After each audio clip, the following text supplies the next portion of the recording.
nós vamos falar do feixe de elétrons, né? Na aula passada foi sobre o feixe de fótons.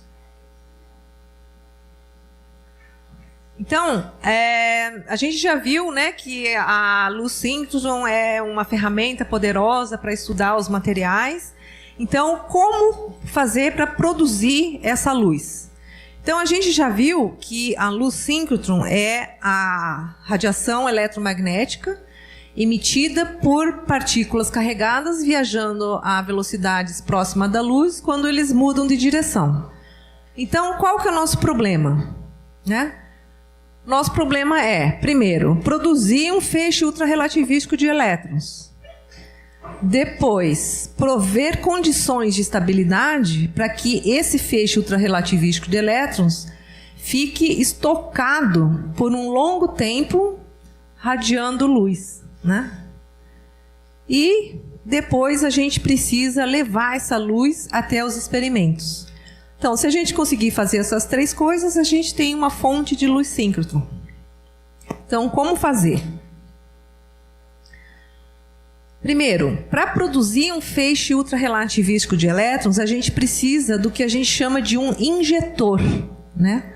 Então, o injetor, ele começa com um canhão de elétrons, que é um canhão parecido com o que tem, né? O que tinha naquelas televisões antigas, não essas de LED modernas, mas aquelas televisões antigas, né, que tinha um tubo assim, lá tinha um canhão de elétrons.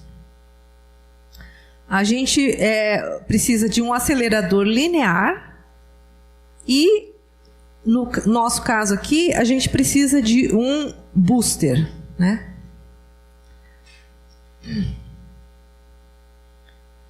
Para conseguir armazenar... Então, esse sistema aqui produz um feixe, né, ultrarrelativístico de elétrons. Agora, a gente precisa armazenar esse feixe durante muitas horas, né, produzindo luz. Então, a gente precisa de um outro anel, um outro acelerador, que a gente chama de anel de armazenamento. Tá?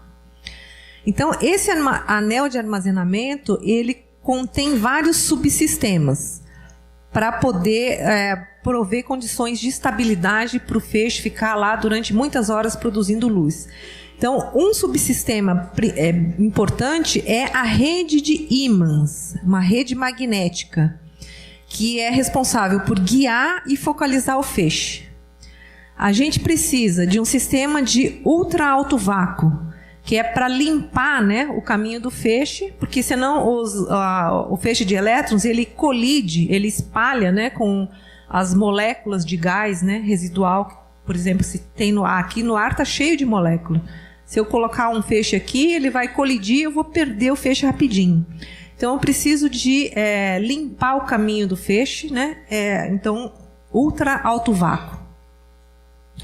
A gente precisa de um sistema de RF, um sistema de radiofrequência, para dar energia para o feixe, né? O sistema de radiofrequência, ele é muito parecido com um forno de micro-ondas, né? Micro-ondas é radiofrequência.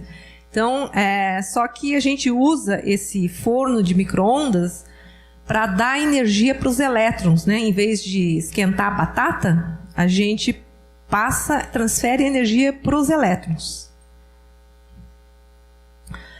A gente precisa de um sistema que estabilize a posição do feixe, né? Então, a gente precisa medir a posição do feixe e agir sobre o feixe para manter a posição, né? São sistemas de diagnóstico e feedback do feixe.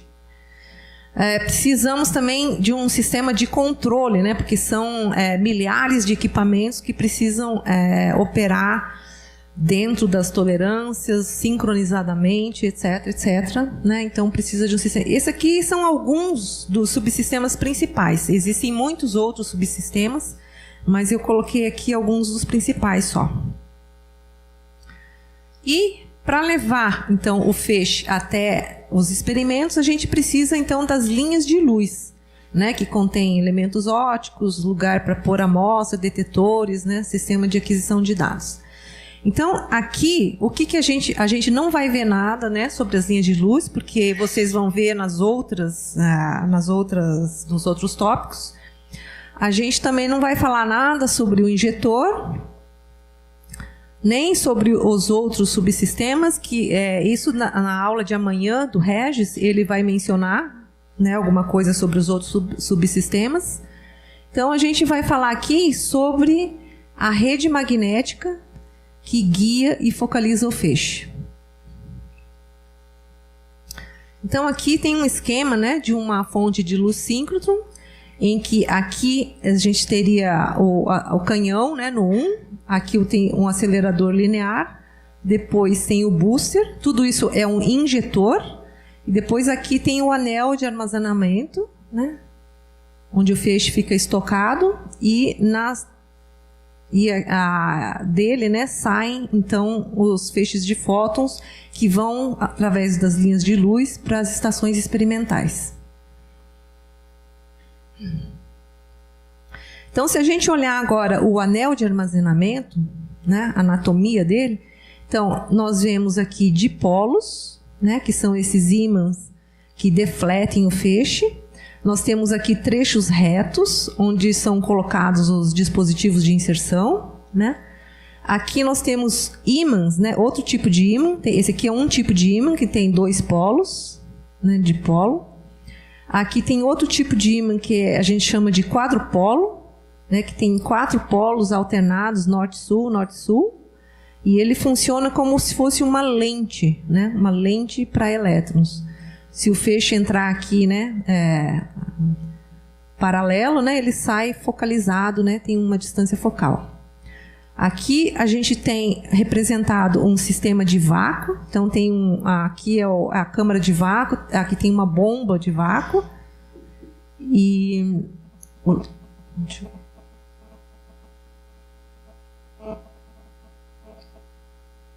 objetivo do sistema de vácuo, então, é retirar as moléculas de gás residual para que os elétrons possam passar sem colidir. E tem um sistema de radiofrequência, que é uma cavidade, né, ressonante, onde a gente injeta potência de RF, e essa cavidade ela tem um modo de oscilação que contém um campo elétrico longitudinal, né? E aí o campo elétrico longitudinal interage com os elétrons e transfere energia. Então você vê que o campo elétrico ele inverte aqui, né? Então a gente só vai ter elétron passando aqui quando a fase do campo elétrico estiver na fase correta para acelerar o elétron, tá? Então, se eu passar aqui na fase errada, eu vou perder o elétron. Então, não existe elétrons na fase errada, né? Se, porventura, algum elétron for parar lá, ele vai ser perdido, porque ele vai ser desacelerado em vez de ser acelerado. Então, ele tem que passar na fase correta e ele tem que passar na... Hã? Ah, tá. Sim. O elétron ele passa sincronizadamente, então, com a fase, né, da onda que acelera, da radiofrequência que acelera. Então, o elétron ele tem que passar na fase correta, que é aquela fase onde ele recebe do campo de radiofrequência exatamente a mesma energia que ele perdeu para radiação síncrotron, tá? Aí eu tenho condições de estabilidade. Bom,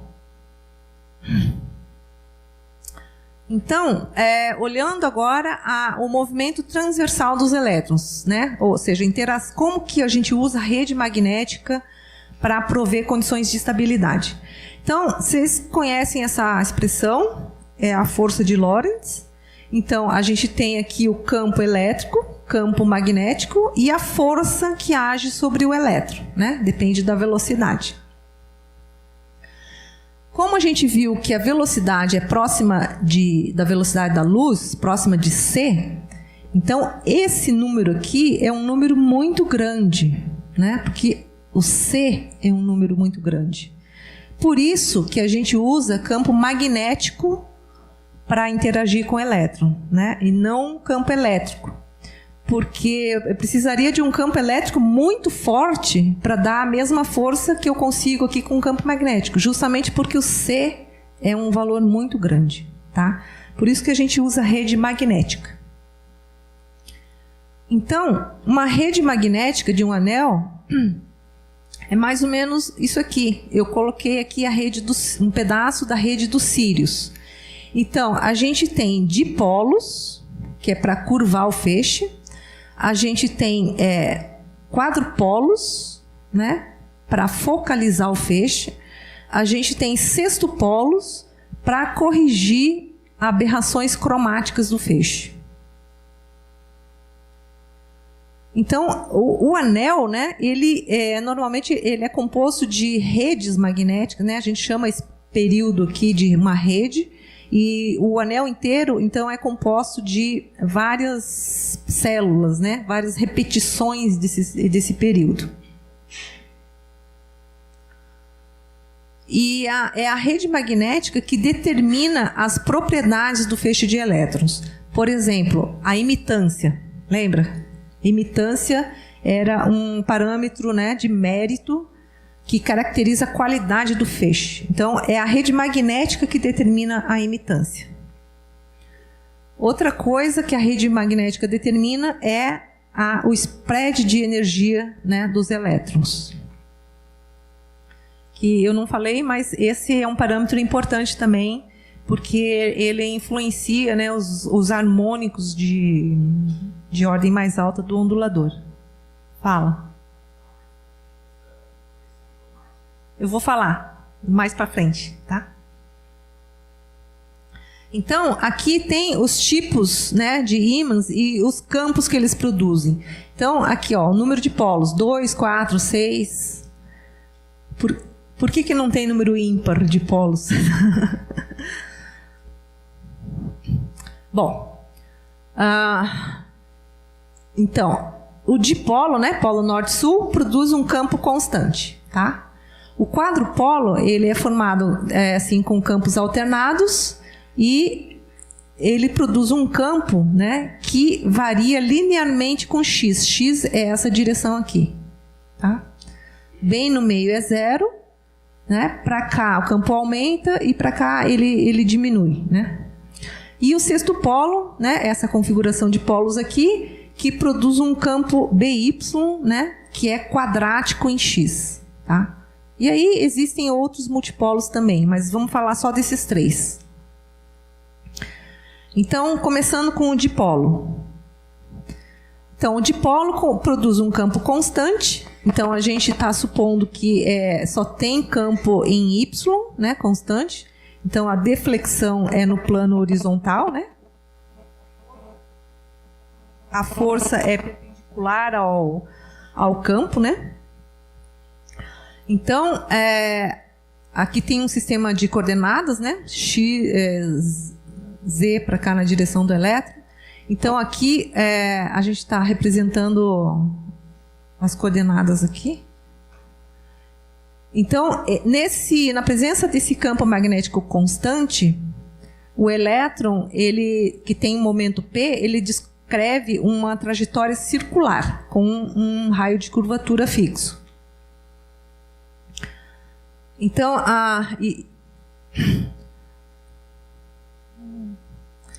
então, lógico que para ter um anel, né, a soma de todas as deflexões de todos os dipolos tem que dar 2π, tá?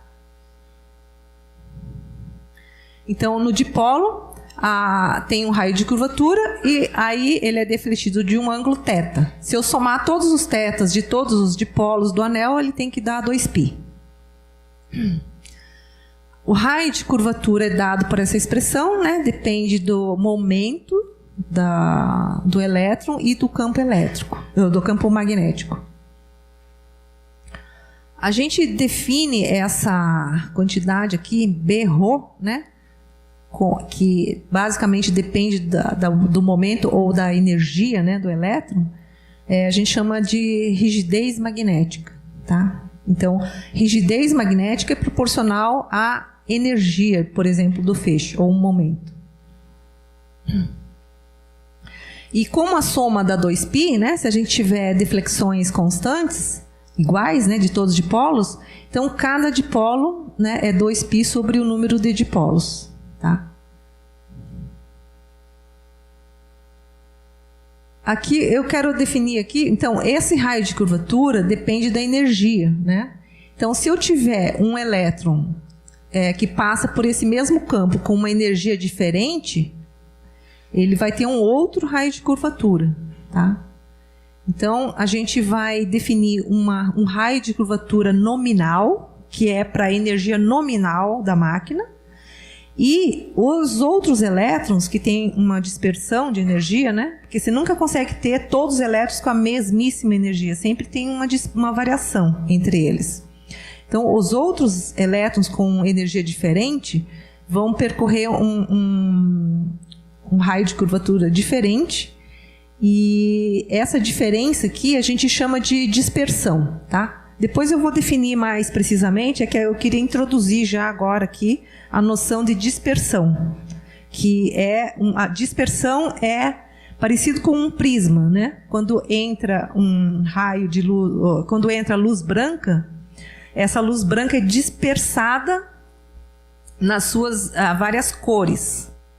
E cada cor, né? Então a posição depois do prisma, né? Imagina o feixe de luz, depois do prisma vai existir uma correlação entre posição e cor, posição e energia, tá? Então isso a gente chama de dispersão, quando existe uma correlação entre posição espacial e energia. Agora o quadrupolo. Então, o quadrupolo, eles são esses 4 polos, né? Então, o campo magnético sai do norte, entra no sul. Então, você vai ver que, bem no meio, o campo magnético é 0, por simetria, né? Quando você se aproxima desses 2 polos, então, o efeito desses 2 polos é maior. Então, vai ter um campo aqui apontando para cima, né? Quando você vai para esse outro lado, o campo magnético vai estar apontando para baixo, né? Porque o efeito desses 2 polos é maior do que esses 2 aqui. Então, vai ter um campo líquido para baixo, né? E bem no meio é 0. Então, a gente faz os polos de tal maneira que o campo ele é linear com a posição, e esse gradiente aqui é constante. Esse G aqui, né? Que é o gradiente de campo. Então, se você pensar que tem 2 elétrons entrando aqui no quadro, né? Estou considerando 2 elétrons aqui vermelhos entrando no quadro. Obrigada. Então, aqui, usando a regra, né, da mão direita, né? Se a velocidade está para dentro do quadro, o campo está para cima, e lembrando que é elétron, né, a carga negativa, você vai chegar à conclusão que o elétron que passar aqui vai estar recebendo uma força para cá. E o elétron que passar aqui está recebendo uma força para cá, tá? Ou seja, o elétron que passa bem no meio não sofre força nenhuma, né? Quanto mais ele se afasta, quanto maior o x, maior a força que tende a levar ele para o meio. Ou seja, isso é uma lente, né? É uma lente. Vai focalizar esse feixe de elétrons. Só que se você está acostumado com a lente na ótica, né? A gente tem as lentes também que focalizam o feixe de luz. No feixe de elétrons, se você pegar 2 elétrons agora aqui nessa posição e fizer a mesma regra da mão, né? Também os elétrons estão entrando, você vai chegar à conclusão que a força está defocalizando. Então, essa é uma diferença da lente dos elétrons para a lente dos fótons. A lente dos elétrons, ela focaliza num plano e desfocaliza no outro plano, defocaliza, né? Então, a gente não consegue ter uma focalização em ambos os planos. Então, um plano focaliza, no outro defocaliza. Fala.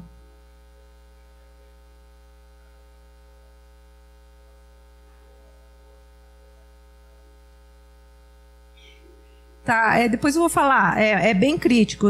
Se o gradiente for muito forte, se vê que um pequeno deslocamento aqui, erro de alinhamento, você não vai mais ter campo zero no meio, né? Aí você vai ter uma deflexão do feixe, né? Como se fosse um dipolinho, certo?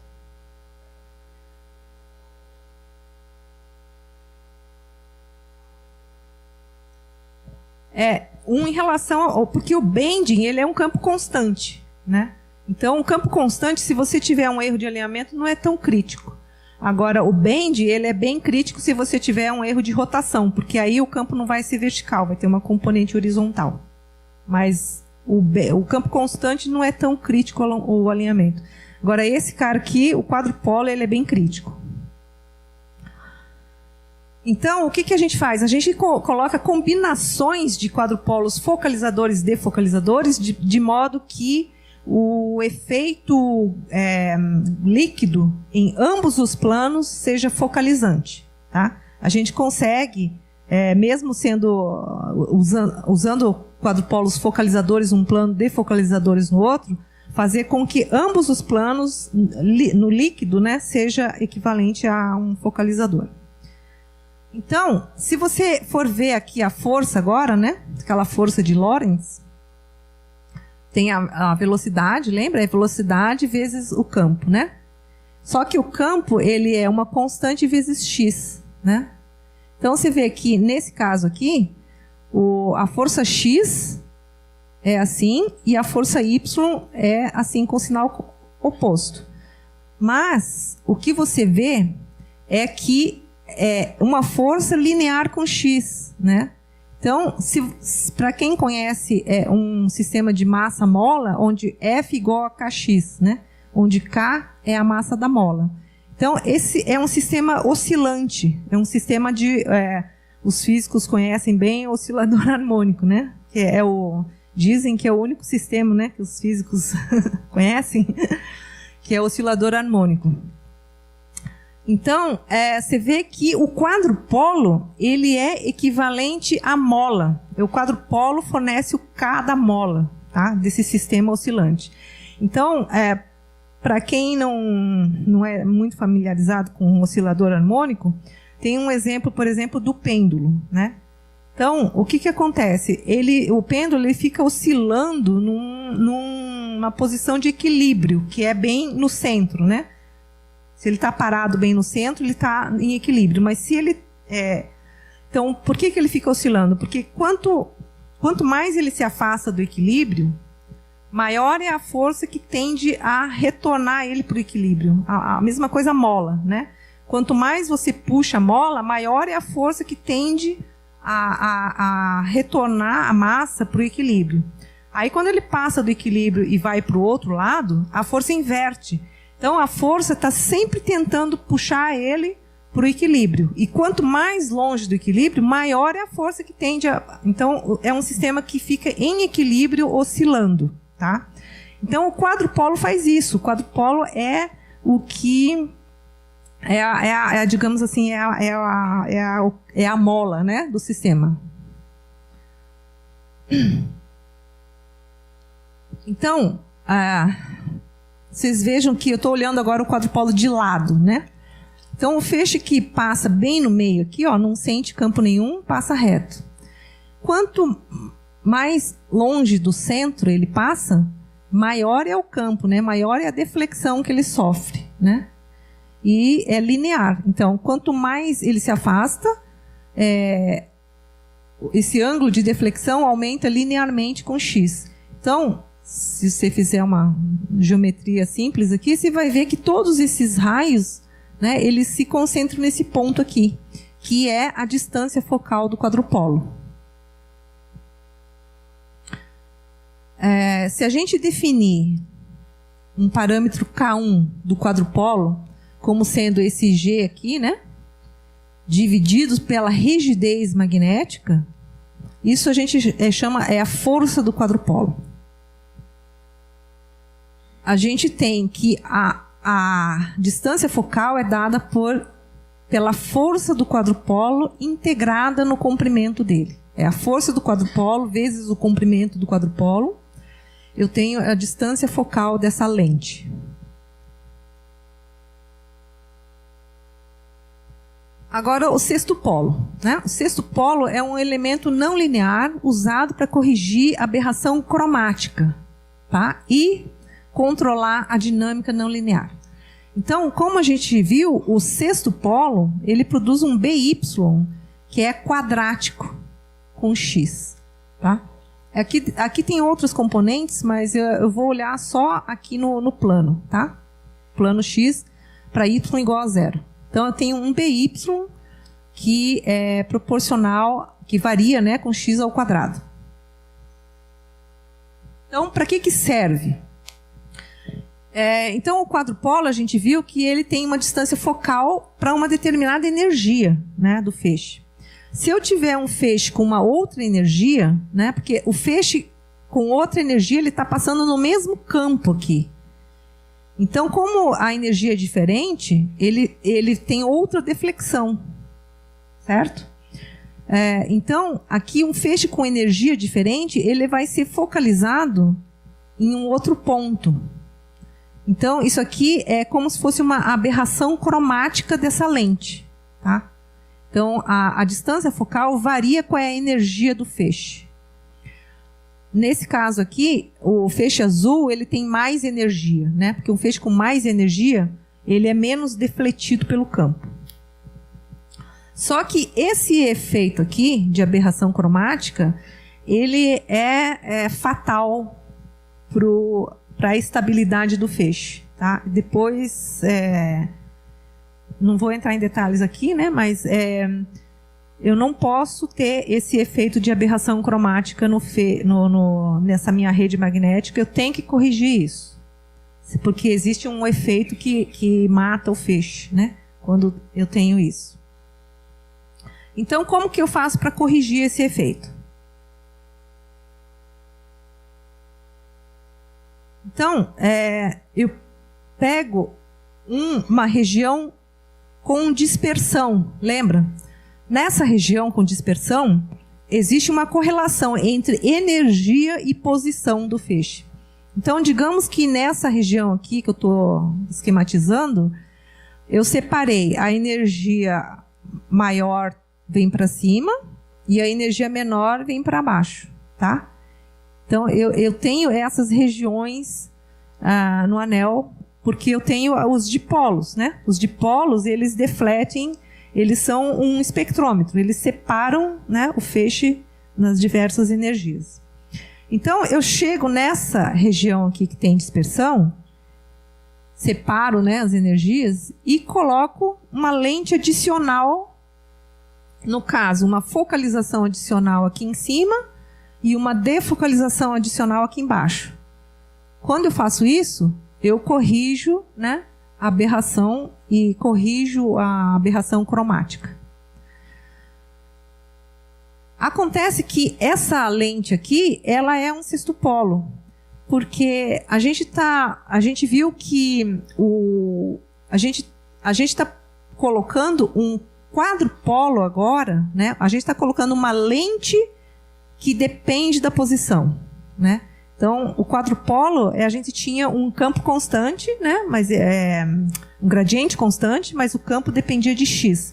Agora eu quero ter um quadrupolo que depende de x, ou seja, esse é um campo quadrático em x, certo?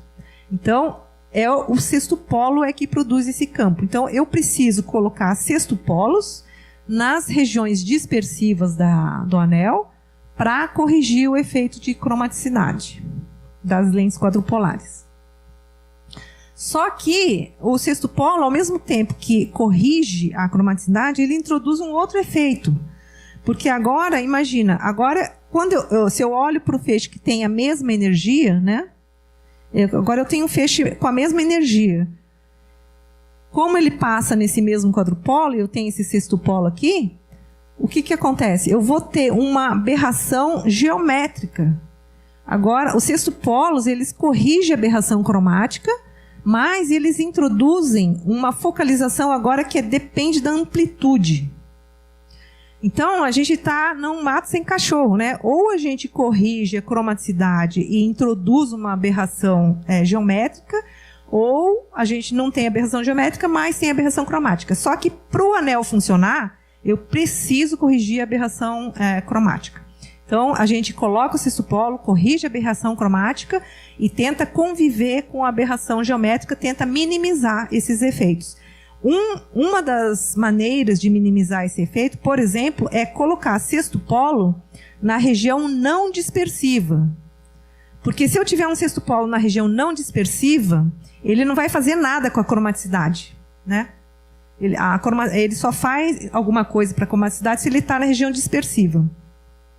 Então, esses sextopolos, que a gente chama de sextopolos harmônicos ou sextopolos geométricos, esse aqui é um sextopolo cromático, né?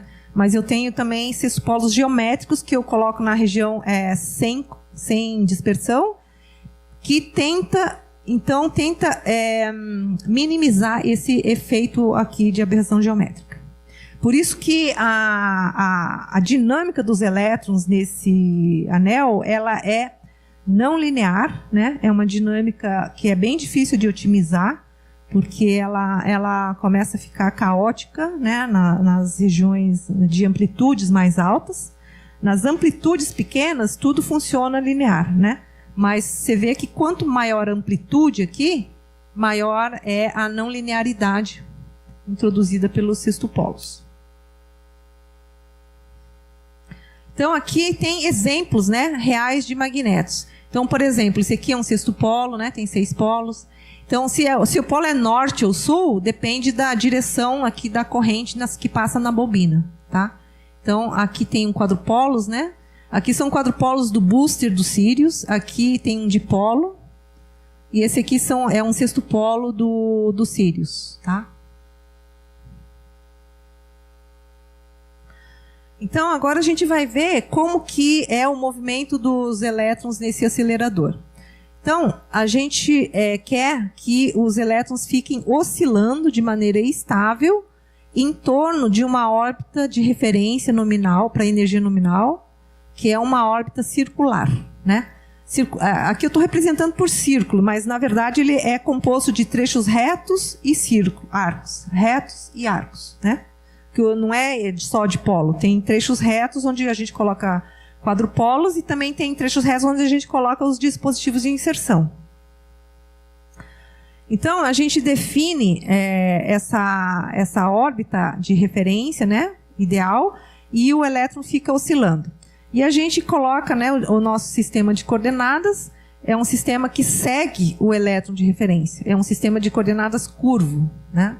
Então, o X é para fora, perpendicular aqui, Y é para cima, e o S, né, é curvo e segue ao longo da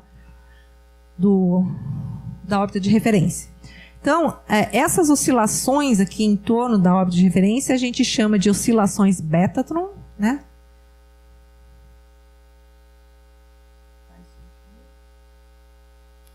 E a órbita de referência, na verdade, ela varia com a energia. Então, para um elétron com outra energia, eu tenho uma outra órbita, né?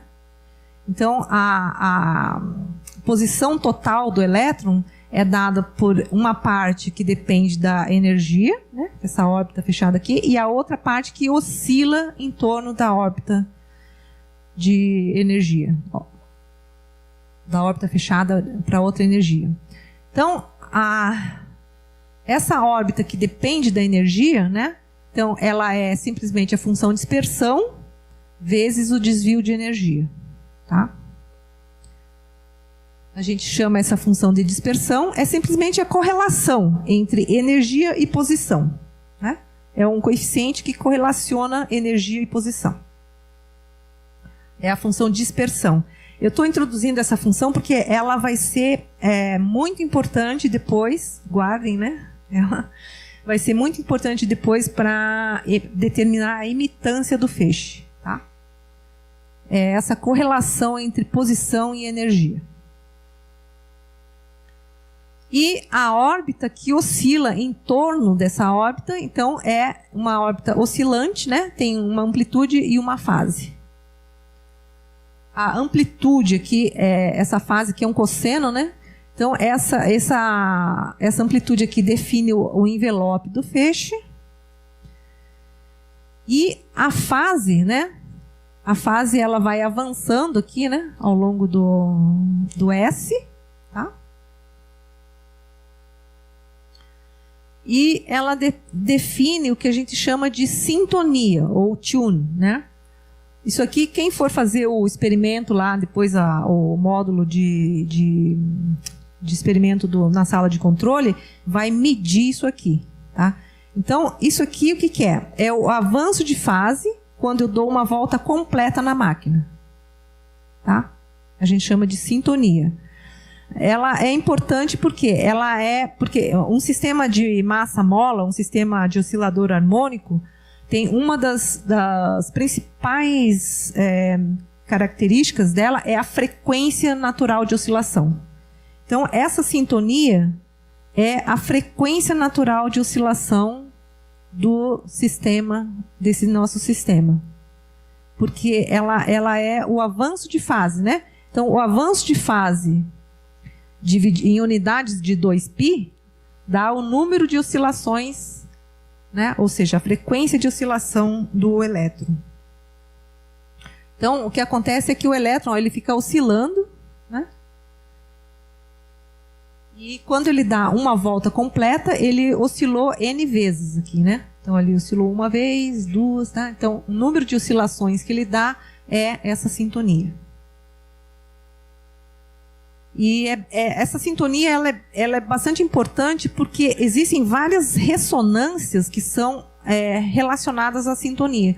Então, por exemplo, se eu plotar aqui sintonia horizontal versus sintonia vertical, eu vejo que tem várias linhas aqui de ressonância que eu tenho que evitar. Tá vendo? Um monte de linha aqui.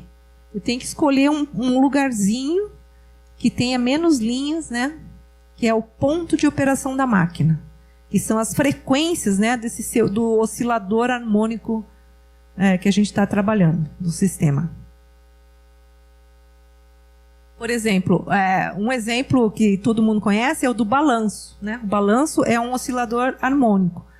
Se você der um empurrão no oscilador, no balanço, em sintonia, em ressonância, se você der um empurrão no balanço, na frequência de ressonância do balanço, você vai ver que a amplitude do balanço aumenta, mesmo com uma força bem pequenininha, né? Se empurra bem pouquinho e o balanço aumenta bastante a amplitude, né?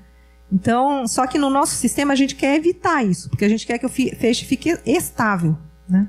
Então, a gente quer evitar essas frequências que entram em ressonância com o sistema, entende? Tá? Sim, eu não quero que qualquer perturbação faça igual o balanço, né? Eu quero o contrário do balanço. Eu quero só ter frequências que não estejam em ressonância com as frequências naturais de oscilação. Senão, a amplitude do elétron vai aumentar e ele vai se perder.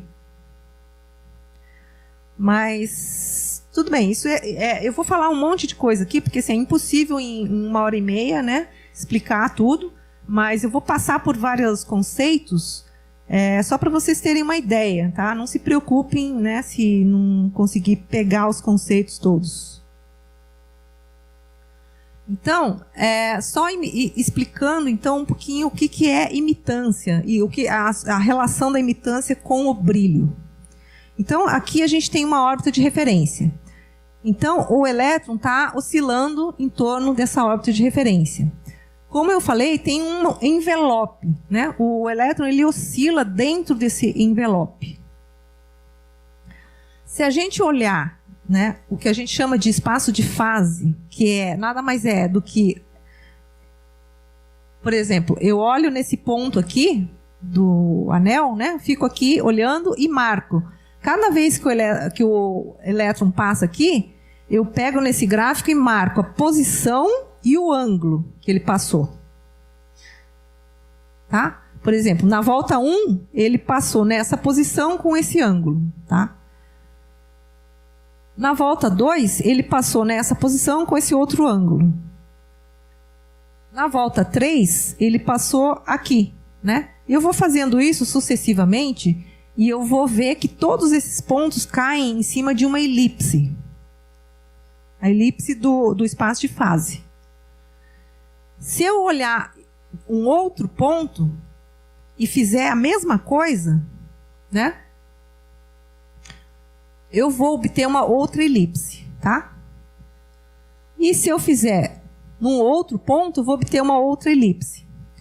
Acontece que todas essas elipses, elas têm uma propriedade em comum, que é a área. A área da elipse é sempre a mesma, tá? Isso tem a ver, para quem é físico, com o teorema de Liouville, né? Então, se eu pegar um outro ponto aqui agora, né? E eu tenho, na verdade, um feixe de partículas. Eu tenho muitos elétrons lá circulando. Agora eu vou pegar esse ponto aqui e vou desenhar a elipse de todo o feixe de elétrons. Então, cada elétron tem a sua elipse, né? Só que a orientação da elipse é sempre a mesma, porque a orientação da elipse depende da ótica, depende da rede magnética. Então, eu tenho uma distribuição de elipses aqui, sendo que cada elipse corresponde a um elétron. A gente vai escolher uma elipse que representa o feixe de elétrons, tá? E a área dessa elipse, a área da elipse é π, né, vezes os semi-eixos. Então, aqui eu desenhei de propósito essa elipse em pé, né, para facilitar. Porque a área é π vezes esse semi-eixo vezes esse semi-eixo aqui, né? Só que esse semi-eixo aqui, a gente define como sendo o tamanho do feixe de elétrons. E esse semi-eixo aqui é a divergência do feixe, tá? Então, a área dessa elipse aqui é π vezes a emitância, tamanho vezes a divergência, tá? Porque a gente escolhe uma elipse, né? Porque essa distribuição aqui, ela vai ser gaussiana. Então, a gente escolhe uma elipse, né, que, né, tem o sigma da gaussiana, etc. Então, a projeção dessa elipse nesse eixo aqui vai dar o sigma da distribuição. Então, que a gente chama de tamanho do feixe. E a projeção dessa elipse nesse eixo aqui vai dar a divergência do feixe. Então, aqui a área dessa elipse, ela é o que a gente chama de emitância. E você vê que ela é uma propriedade que ela é uma constante, ela é preservada ao longo da máquina. Ela é uma propriedade da máquina, né? Ela gira, entorta, espicha, né? Mas a área dela sempre é constante e é a mesma em qualquer ponto da máquina.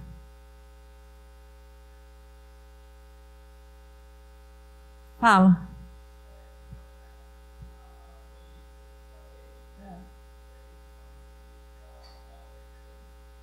Eu vou falar mais para frente, tá? Bom, então a gente define aqui o tamanho e divergência do feixe, são dados pelas funções beta, né, e pela emitância. E lembra, o brilho era o fluxo, né, e aqui entrava a emitância. Então, quanto menor a emitância, maior o brilho. Isso a gente já viu. Tá?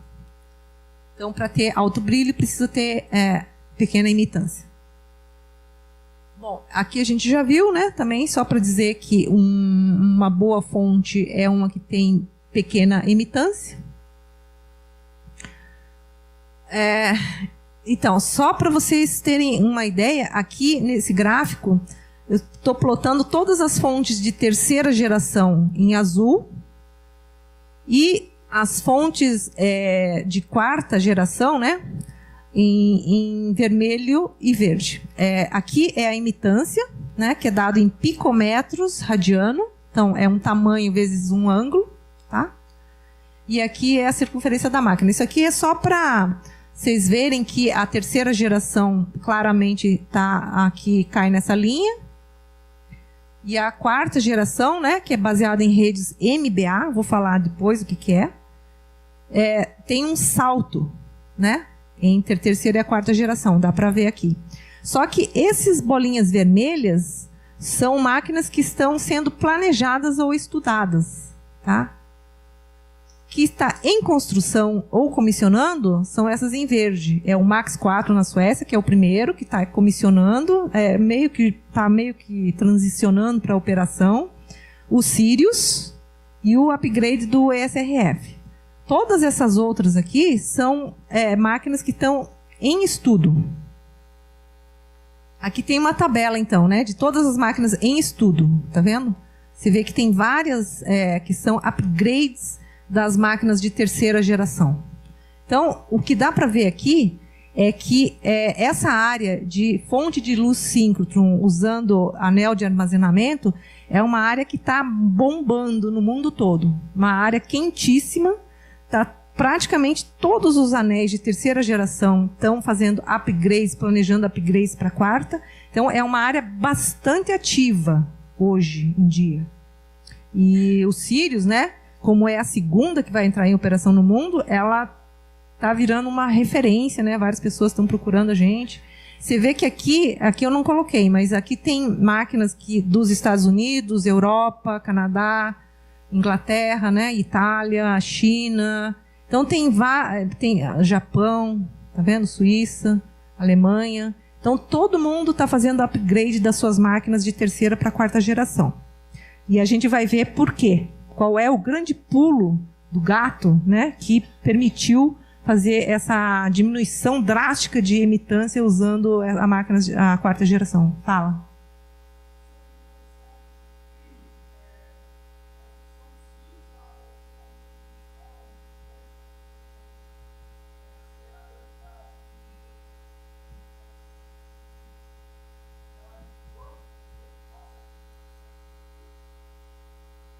Então, essa área, eu vou falar mais sobre isso na frente, mas assim, as máquinas de quarta geração, elas exigem novas tecnologias, mas no estado da arte, das engenharias, das tecnologias, né, envolvidas. Então, lógico, o Sirius, todo mundo está trabalhando para superar os limites atuais da tecnologia e criar equipamentos, né? Eu vou mostrar aqui o que é que precisa.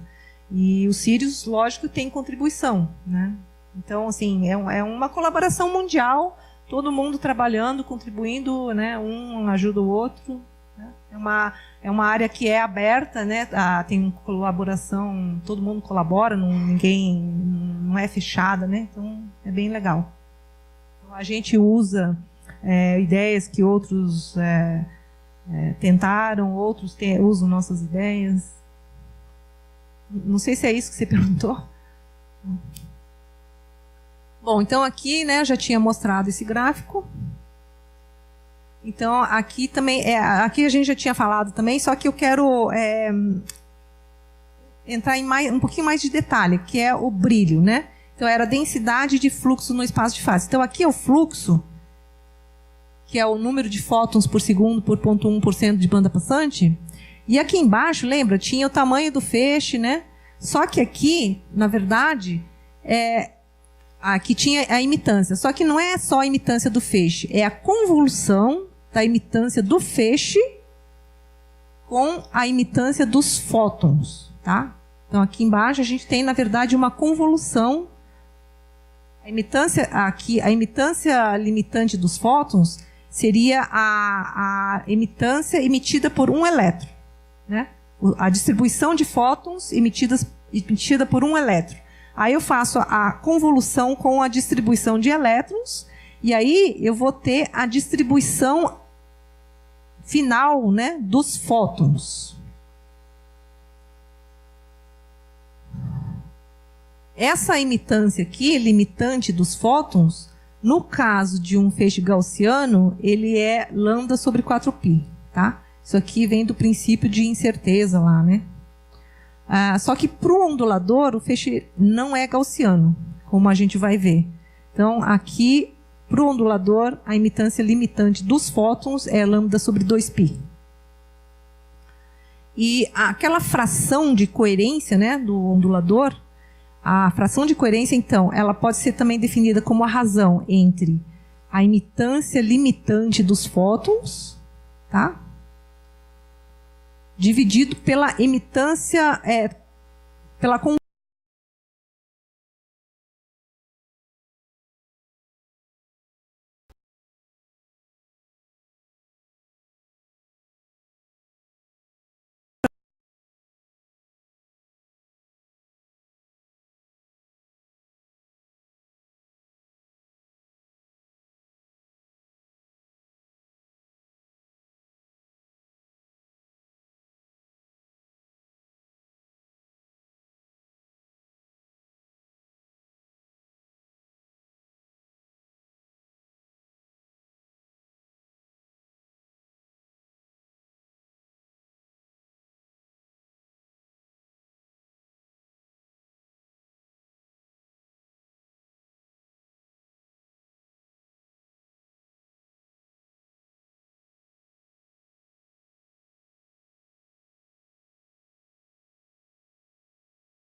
esse tipo de rede tem muitos desafios tecnológicos, né? Então, numa rede MBA, a gente tem muitos ímãs pequenos. A imitância do feixe fica pequena, né? Significa que o feixe fica muito pequeno. A gente precisa de alta estabilidade de órbita, porque a órbita tem que ser mais... Quanto menor o feixe, mais estável tem que ser a órbita. Não adianta ter um feixe pequeno que fica mexendo assim, né? Então, a gente precisa ter estabilidade nos ímãs, no suporte dos ímãs, nas fontes de corrente, no piso, né, do anel. A gente precisa ter correção de órbita, feedback, feed-forward, para manter a órbita estável. A gente precisa minimizar, né, estabilidades. Essa rede significa também que a gente tem altos gradientes de campo magnético. Porque agora eu tenho que focalizar um feixe que está bem perto do zero, né? Então, eu preciso ter um campo ali bem perto do zero. Significa que eu tenho que ter um gradiente muito alto. Então, eu tenho que ter quadrupolos muito fortes. Significa que ele é muito sensitivo a erros, né? Alguém tinha perguntado, porque o gradiente é muito forte, qualquer errinho de alinhamento, vou ter um campo forte.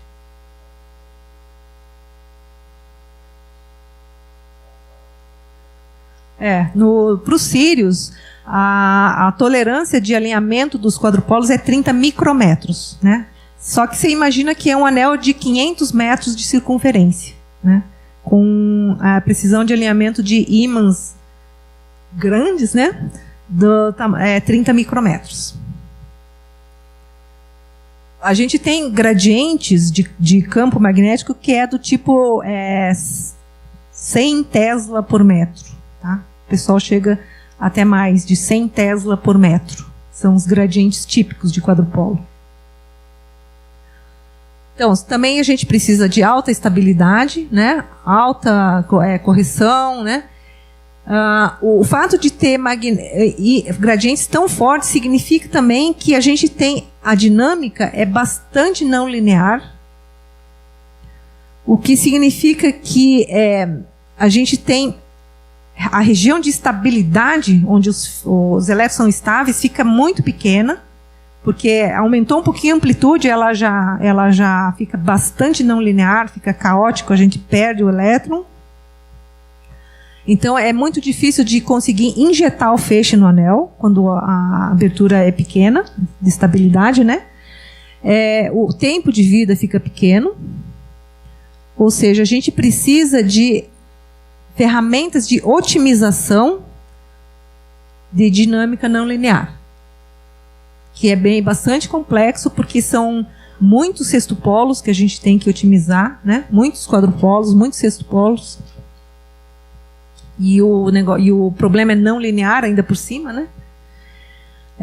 Então, o pessoal usa também novos elementos, como octupolos, e também tem gente usando outros tipos de injeção, né? Em que não precisa de uma abertura grande de estabilidade. O fato de ter gradientes muito altos significa que os ímãs têm que ser muito pequenos, porque eu tenho um limite de campo que eu consigo, né? Por exemplo, 1 Tesla. É muito difícil conseguir, sei lá, se você precisar de 100 Tesla, você não vai conseguir. Agora, 100 Tesla por metro a gente consegue. Como? A gente pega aquele nosso 1 Tesla e diminui o por metro, né? A gente diminui a distância daquele 1 Tesla, tá? Então, o Tesla por metro fica alto. Então, os ímãs acabam ficando muito pequenos. Significa que a câmara de vácuo que passa dentro desses ímãs fica muito pequena. E câmara de vácuo pequena é muito difícil de bombear, porque a condutividade, por exemplo, para vácuo, vai com o cubo do diâmetro da câmara de vácuo. Então, se você reduz muito a câmara de vácuo, fica muito difícil de bombear. E aí, além de ter alta impedância de vácuo, né, ficar difícil de bombear, também a gente tem alta impedância de acoplamento, ou seja, o feixe de elétrons ele fica muito próximo da câmara de vácuo, e aí o campo elétrico, né, os campos eletromagnéticos, eles interagem com a câmara de vácuo, a gente cria campos de wake, que a gente chama, né, são campos de arrasto, né, porque passa um elétron, ele interage com a câmara de vácuo, cria um campo aqui, o feixe que vem atrás, ou ele mesmo, na próxima volta, ele vai interagir com esse feixe que ele criou e vai também criar instabilidades. Então, a gente precisa novos métodos de bombeamento, né? Por exemplo, hoje em dia a gente está usando esse bombeamento NEG, né? Talvez acho que vocês vão ver depois lá, né? São 3 elementos, né, que é depositado, né, na câmara de vácuo para fazer bombeamento distribuído, né? É um novo sistema de bombeamento que não usa câmaras de vácuo. Só que esse NEG ele precisa ser ativado, e aí para ativar precisa levar a 200 graus a câmara de vácuo. Então tem vários problemas tecnológicos envolvidos, né? Também. Então, só agora que a gente está usando esse tipo de rede, porque esse tipo de rede depende de avanços recentes na tecnologia de aceleradores. Não só na tecnologia, mas também ferramentas de simulação para otimização aqui, né, de dinâmica não linear, novos desenhos. Então, são vários desafios, né, que pouco a pouco estão sendo superados, mas mesmo assim ainda existe muita coisa em aberto.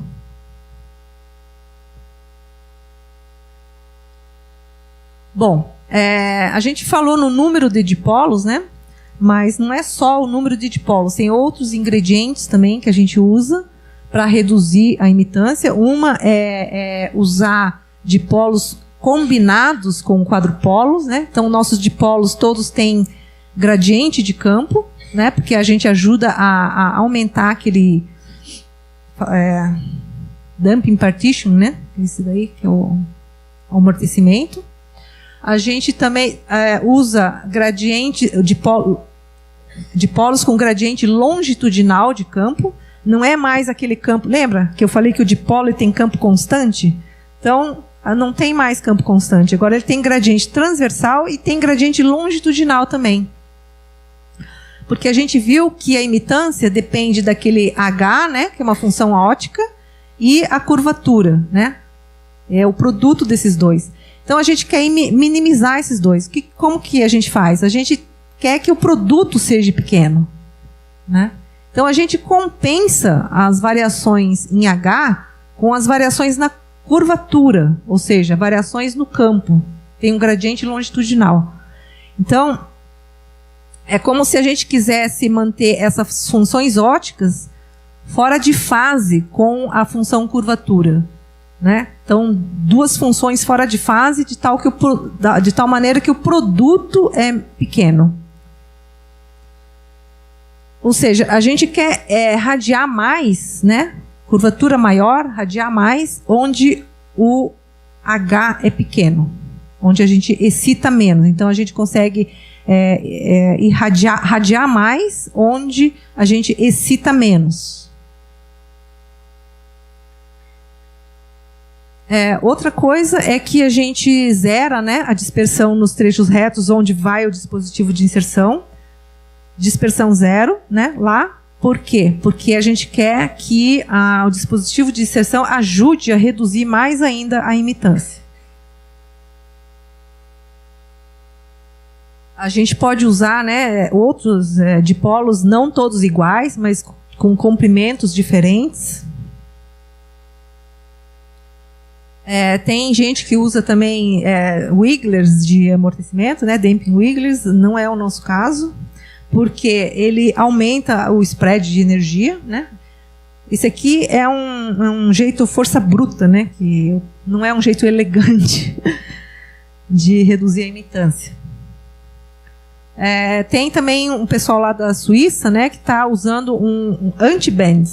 Tá? É um bend que deflete para o outro lado. Né? Bom, então você vê que tem bastante gente estudando esse problema de como reduzir a imitância. Outra coisa que eu queria mostrar aqui é que não é só a imitância que importa. Né? Quando a gente quer falar em limite de difração, não é só a imitância. A gente tem que também fazer o casamento do espaço de fase. Então, por exemplo, lembra, a imitância é a área da elipse. Aqui eu tenho a elipse dos fótons, né, esse amarelinho, e a elipse dos elétrons. Então, aqui eu tenho a mesma imitância, né? Os dois têm a mesma área, tá? Só que eles estão descasados, né? Então, a convolução vai dar uma coisa maior aqui. Aqui os dois estão casados, né? Então, a convolução é minimizada, tá? Então, eu tenho também que fazer com que a razão de aspecto, né, o aspect ratio dessas elipses, também sejam casados, tá? Essa é a condição de matching, né? A razão dos semi-eixos tem que ser igual. Só que para fazer isso, né, aquela função beta, né, ela tem que ser o comprimento do ondulador dividido por π. Para comprimentos típicos de ondulador, esse beta tem que ser da ordem de 1 a 2 metros. Só que esse artigo aqui, né, inclusive falam que, infelizmente, né, é quase impossível desenhar redes onde as funções beta sejam tão pequenas. Só que assim, é quase impossível, não é impossível, né? Então, para os Sirius a gente conseguiu, né, reduzir os 2 betas. Vocês vão ver. Então, aqui tem... esse é o espaço de fase de um ondulador, de um elétron. Lembra que eu falei que não era gaussiano? É por isso, porque isso aqui não é nada gaussiano. Esse é o padrão, né, da radiação que é emitido por um elétron quando passa no ondulador.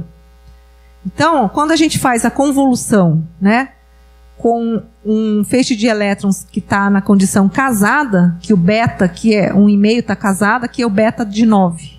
Né? Então, você vê a diferença de estar casado ou não casado. Né? Então, esse casado aqui, ele está otimizando a radiação, o brilho da radiação. Bom, vou falar um pouquinho sobre erros, né? Alguém perguntou aí. Quando a gente tem erros na posição dos quadrupolos, significa que o feixe não está mais passando no zero, né? Ele está vendo um campo lá residual que não era para estar lá. Então, a órbita, ela distorce, né? Então, é isso que um erro de posição do quadrupolo faz. Não só a órbita distorce, como também a órbita ela vai passar fora de centro do sexto polo, né? Ou seja, a órbita distorcida ela vai passar passando fora do centro do sexto polo, ela fica mais não linear ainda. Então, é mais difícil de conseguir estabilidade. Então, a gente tem que conseguir corrigir a órbita muito bem. Então, o que a gente faz? A gente mede a órbita, a gente coloca sensores, né? Que são os BPMs, né, Beam Position Monitors, que são monitores, né, que medem a posição do feixe. Quem for fazer o experimento na sala de controle vai medir a posição do feixe, do VX. E aí a gente calcula, né, correções baseadas nessas medidas. Tá? Então, por exemplo, no Sirius, a gente tem tudo que está em vermelhinho, que são os BPMs, e em azul claro aqui são as corretoras de órbita. Tá? Então essa aqui é a rede magnética do Sirius, né? Tem os dipolos aqui. Depois eu vou falar um pouco sobre o Sirius. Tá? Então, por exemplo, esse aqui é uma órbita antes da correção e esse aqui é uma órbita depois da correção. Esses trechos aqui, ó, é onde vai os dispositivos de inserção. né? Aqui tem os ímãs e aqui tem os trechos retos para dispositivo de inserção. Então, você vê que nós priorizamos a correção de órbita aqui. Aqui a órbita fica bem corrigida, tá? Tanto horizontal, que é o azul, quanto o vertical, que é o vermelho. Aqui, na verdade, se vê um monte de órbita, um monte de linhas fraquinhas, porque a gente simulou essa correção de órbita para diversos tipos de erros aleatórios, né? A gente usa semente, né, gera diversos tipos de erros de alinhamento, porque a gente não sabe o erro de alinhamento que vai estar lá. Se soubesse, teria corrigido, né? Só que a gente não sabe, então a gente simula desse jeito, estatisticamente gera várias sementes, né? E aí esse azul mais forte aqui é o RMS.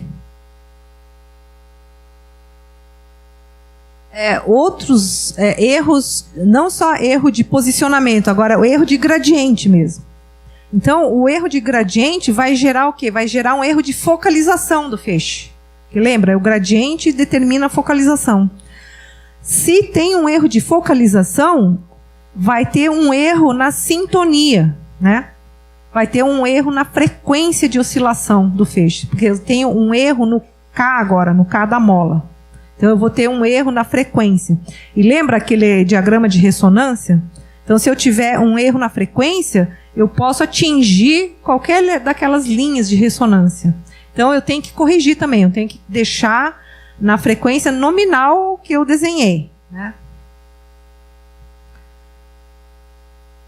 Tá. Então, aqui é só como que aquela frequência, né, a sintonia, depende dos erros. E aí a gente corrige usando quadrupolos. A gente dá deltas, né, nos gradientes dos quadrupolos. Outra coisa que faz variar faz variar a focalização são erros nos parâmetros dos próprios IDs, né? Quando você mexe a fase do ID ou mexe o gap, também você mexe na órbita. Não, então a gente precisa ter feedback, tabelas de feedback, né? Eu já sei de antemão que para aquela fase, aquele gap, eu vou ter aquele erro. Então, de antemão, a gente já monta tabelas de feed forward, que a gente chama, mas mesmo assim a gente ainda tem um sistema de feedback de órbita. Não só feedback de órbita, mas a gente vai precisar também de feedback e feed forward de sintonia, né? De frequência de oscilação do feixe. Porque o dispositivo de inserção ele também tem um efeito focalizador no feixe. Então, um dos maiores desafios, né, é a manter esse feixe estável. Então, a gente tem várias fontes que desestabilizam o feixe, tanto de longo termo, né, por exemplo, efeitos do verão, inverno, né, varia a temperatura do prédio, o prédio mexe um pouquinho, efeitos de médio prazo, por exemplo, variação de temperatura, movimento da câmara de vácuo, porque a câmara de vácuo fica batendo radiação lá, ele tem que extrair o calor, né? E tem vários... E a corrente, né? A corrente vai caindo, né? Se injeta a corrente, ela vai caindo. Então, varia um pouco a temperatura. Tem fenômenos de curto prazo, por exemplo, vibrações mecânicas, né? Tem várias... Às vezes passa um caminhão, né? Lá perto e chega a afetar o feixe. Aqui no VX, por exemplo, a gente detetou o terremoto lá do Chile, né? A gente viu o feixe variar aqui. Então, são vários efeitos que podem... a ripple das fontes, vibrações mecânicas de alta frequência, a própria injeção do feixe, né? A gente precisa de ímãs pulsados para injetar o feixe no anel. Tudo isso faz mexer o feixe. E se a gente tem um feixe de poucos micrômetros, né, a gente quer manter a posição dele estável submicrométrico, né?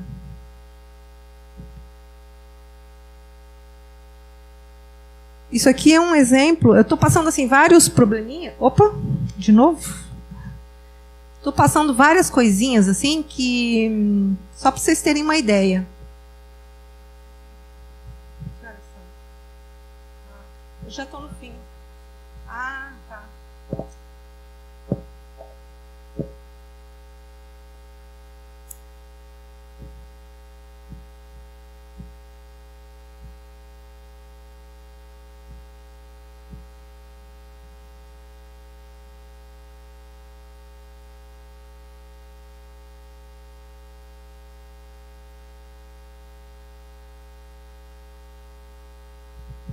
Então, isso aqui é só dinâmica não linear, né, como a gente otimiza. Então, você vê que essa região é caótica.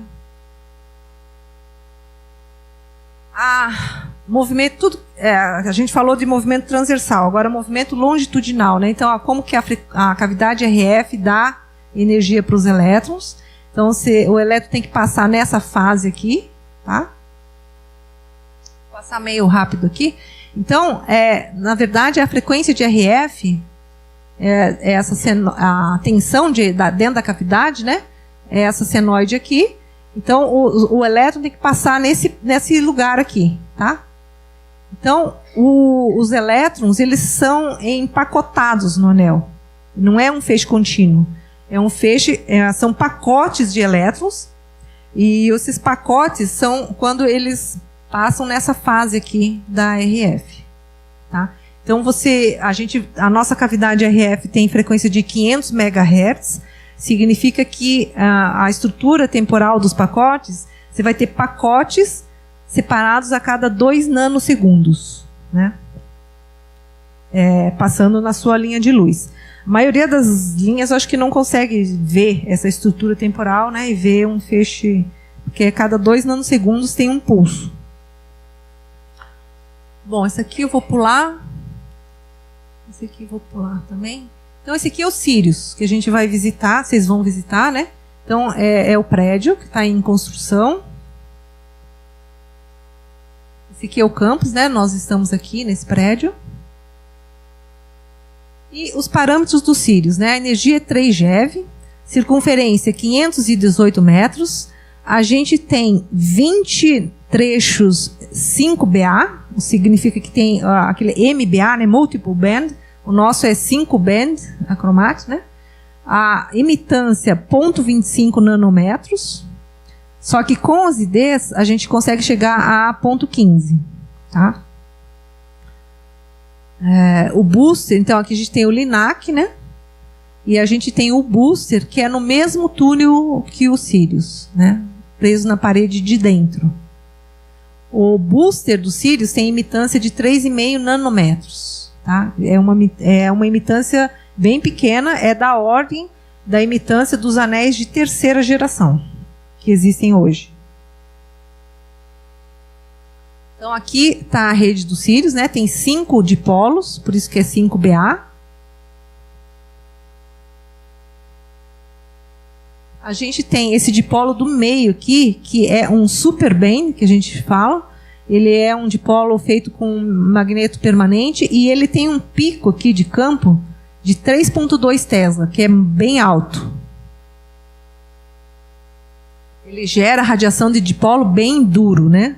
19, a energia crítica, lembra? Desse dipolo aqui é 19 keV. Os outros, né, dipolos têm campo fraco.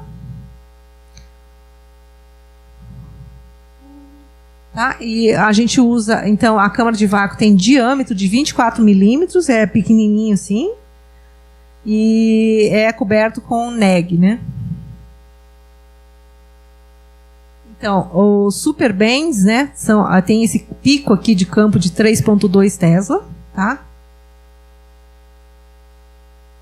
E ele produz, então, radiação até bem alta energia. Esse eixo aqui é energia, né? Vocês não estão vendo, mas energias bem altas, né? Tá vendo? A energia bem alta vai ficando pequenininho, né? Mais colimadinho.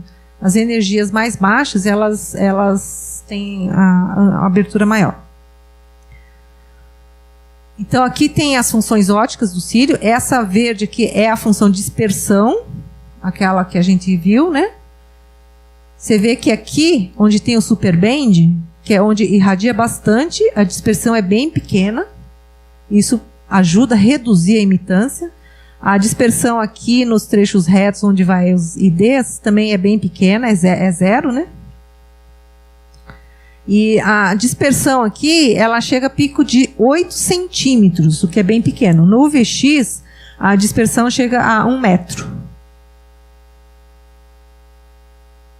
E aqui, a gente tem aqueles betas, né? Nesse ponto aqui, os dois betas são 1,5 metros, significa que a elipse dos elétrons vai estar casada com a elipse dos fótons. Então, nesse trecho aqui, é um trecho mais brilhante do Sirius.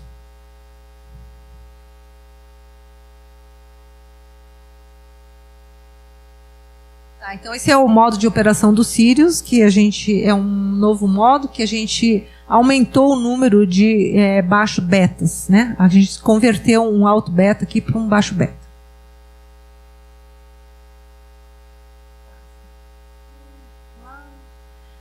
Bom, esse aqui também é aquele envelope do feixe do Sirius, né? E aqui é para mostrar que a gente consegue colocar dispositivos de inserção com gap pequeno, né? Porque o gap do ondulador ele tem que estar para fora, né? Desse envelope, senão ele vai estar cortando o feixe. Então, aqui nesses trechos a gente consegue pôr, dispositivos de inserção, bem no meio do trecho, que é o filé mignon aqui do trecho, a gente consegue colocar dispositivos de inserção com gap pequeno, tanto horizontal quanto vertical. Né? Esses aqui são os gaps, 4 milímetros, ó, tá vendo? 2,4 milímetros.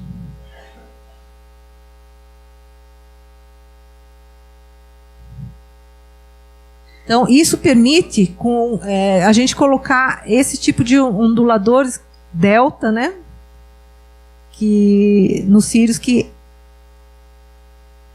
está mostrado aqui. Então, esse ondulador aqui é um protótipo. Ele necessita, né, de gap pequeno, tanto na horizontal quanto na vertical.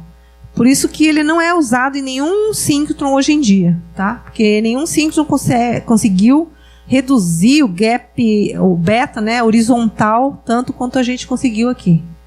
Então vai ser o primeiro anel que vai ter esse ondulador do tipo delta. Esse ondulador ele é usado em outros tipos, né, em free electron lasers, por exemplo, outro tipo de acelerador. E aqui é para mostrar, então, à medida que a gente for instalando os dispositivos de inserção, como que a imitância vai caindo. Tá?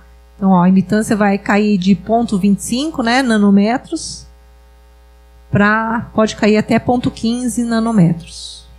E esse aqui são as linhas de luz, né, do Sirius, que estão previstas para a primeira fase, baseado nesse tipo de ondulador. Delta. APU é um outro tipo de ondulador em que você ajusta a fase e não o gap. O gap é fixo, mas você ajusta a fase. Então, é isso.